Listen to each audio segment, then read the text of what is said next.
Hello everyone, Gabriel here for the Car Guide. Welcome to California, the Palm Springs area, for this first drive of the new BMW i7, which is BMW's first all-electric luxury sedan.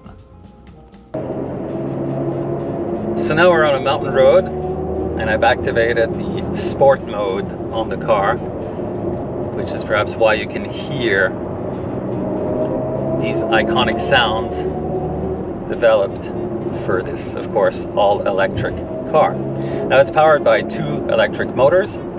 Total power output is 536 horsepower, 550 pounds-feet of torque. And this is a very heavy car, 2,684 kilos to be exact. What's really amazing about it is that it doesn't feel that heavy through these twisty mountain canyon roads. It actually feels lighter than its actual weight, and that's quite uncanny. The BMW engineers have done a really great job of making this a very good handling machine, even though it is that heavy. Now, in sport mode, I would have liked maybe to have a little bit firmer steering wheel, and also the brake pedal is it's a lot of travel, which doesn't necessarily inspire confidence. But again, this is not a sports car, not by any stretch. It's a luxury car, luxury sedan with electric drive. But I think that's the main takeaway here, is that it really handles very well, even though it's a heavy car. Now that might have something to do with the weight distribution. Weight distribution on this car is almost a perfect 50-50 front-rear weight distribution. Actually, it's 50.8 on the back and 49.2 at the front. So very close to ideal weight distribution.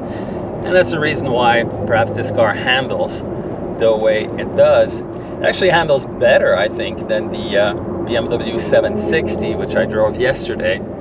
And that had of course, the twin-turbo V8 sitting at the front. And so the weight distribution on that car is very much skewed towards the front. It's 55% to the front, only 45% at the back.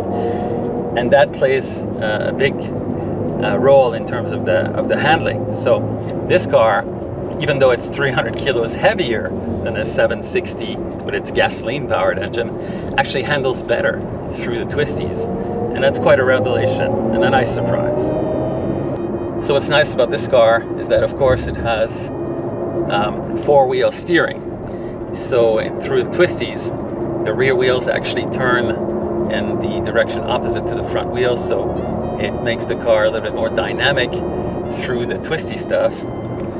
And also you have something called the active roll stabilization. So in the corners, it actually negates, if you will, the body roll from side to side, and that enables you to drive a little bit quicker through the corners, and you feel more in control of the car. That's really nice.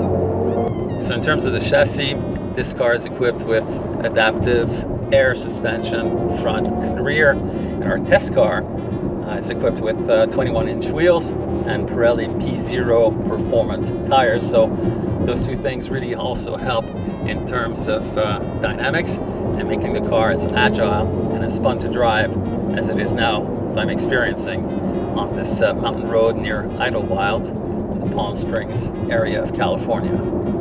Now, as this is an electric car, we have to talk about range. The battery is 107 kilowatt hours, very large battery. And the EPA range for this car is set as 318 miles or 511 kilometers. So in terms of absolute numbers, this car does not have as much range as, let's say, a Lucid Air, Tesla Model S, or even an EQS by Mercedes-Benz. However, 511 kilometers is quite enough of range, and it's quite convincing. However, I think that 511 kilometers is quite significant and more than enough for this type of car. In terms of aerodynamic efficiency, the i7 has a drag coefficient of 0.24, so it's not as slippery through the wind as the Mercedes-Benz EQS or the Lucid Air or Tesla Model S, but it's close enough. And in order to have a better aerodynamic number, they would have had to maybe made some compromises with regards to rear seat headroom and trunk space. And seeing as though this is a luxury car, they really wanted to put the focus on the comfort in the back, so that's why it has a 0.24 coefficient of drag, but it's still very good for a car of this size. Another interesting feature is that, of course, this car is electric, so you have regenerative braking. And there are different levels that you can set, but I think the most efficient one is the one they call adaptive. And with that system turned on, the car will in effect decide by itself when to use regenerative braking to maximize the energy recuperation. And you don't really have to do anything as a driver. You just set it to adaptive and let the system take care of the rest. And it's very efficient in terms of harvesting the energy as we're going downhill here through these twisty, and enables you to gain back a little bit more range on your battery as you coast down the hill. So the BMW i7 has the Assist Plus feature in its driving aids, which means that under certain conditions like motorway driving at speeds up to 85 miles per hour or 140 kilometers per hour, the car can essentially drive itself down the highway. I'm not holding the steering wheel, I'm not activating any of the pedals, and the car is maintaining the speed that I have set, and it's keeping the lane in which it's being driven. Now, if I want to change lanes to pass a slower vehicle, if I'm catching up, for example, to a slower vehicle, the car will immediately slow down to maintain a safe distance to the car ahead. But all I have to do is turn the blinker on, and right now it's not doing it because there's a car in that lane. And now we're slowing down because of the slower vehicle, but let's switch to the right here. And as you can see, just activating the blinker means that the car changes lanes all by itself and returns back to the set speed. So the system will work as long as the camera, which is right in the dashboard, can see that the driver's eyes are actually scanning the road and that the driver is paying attention to what is going on. It will deactivate itself if the camera no longer sees your eyes. And that's a problem with certain types of sunglasses, like polarized sunglasses, which I have. So if I'm doing this, if I'm putting my sunglasses on, and the camera can no longer detect my eyes, I will first get a warning, visual warning, and then an audible signal telling me to take the wheel back in my hands because the system has shut off. The BMW i7 can also be equipped with an optional theater screen for the rear seat passengers. So this screen is 31.1 inches in diameter, 8K resolution. It's coupled with, of course, the sound system in this car, which is Bowers & Wilkins Diamond audio system with 2,000 watts of power and 35 speakers.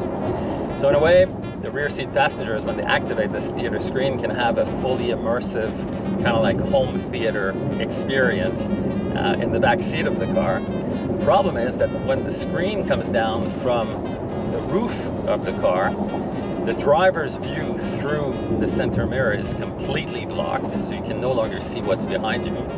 And if the rear seat passenger has moved the front seat forward to adopt the executive recline position on the right-hand side passenger seat with the footrest feature and all that, then the passenger seat here on the right-hand side will move completely forward, an angle that's to the point where the headrest for the passenger seat completely blocks the view of the side mirror. So in a way, the driver can no longer see what is going on either on the right-hand side or in the back of the car.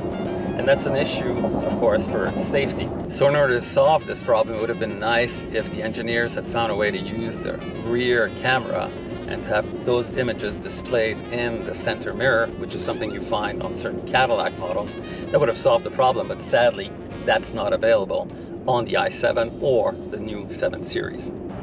The BMW i7 will not be the only electric vehicle based on this specific platform, because we know that Rolls-Royce is going to come out with the Spectre, and the Spectre has the exact same battery and hardware as the i7. Of course, Rolls-Royce is as one of the brands of the BMW group, and that's why they're sharing the technology.